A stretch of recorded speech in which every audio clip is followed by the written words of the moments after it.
Grace ഇങ്ങോട്ടുണ്ടെങ്കിൽ മാത്രമേ ഭഗവാനെ നമുക്ക് കൈ എത്തിപ്പിടിക്കാനാവൂ എന്ന് ആഞ്ഞം പറഞ്ഞ് ഉരലിൽ പിടിച്ചു കെട്ടി യശോദാമയ്യ വന്നിട്ട് ഗുരുവായൂരപ്പനപ്പം വിളിച്ചു പറയുന്നുണ്ട്, ഉണ്ണികൃഷ്ണൻ വിളിച്ചു പറയുന്നുണ്ട്, അമ്മ എന്നെ ഒന്നും അങ്ങ് അഴിച്ചു വിടൂ, ഞാൻ ഇനി ഒരു വഴക്കും ഉണ്ടാവില്ല.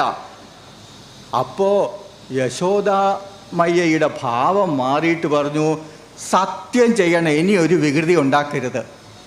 അപ്പോൾ ആഞ്ഞ യശോദയാവും. ഇനി ഒരു വികൃതി ഉണ്ടാക്കുമോ? സത്യം പറയൂ, സത്യം പറയൂ.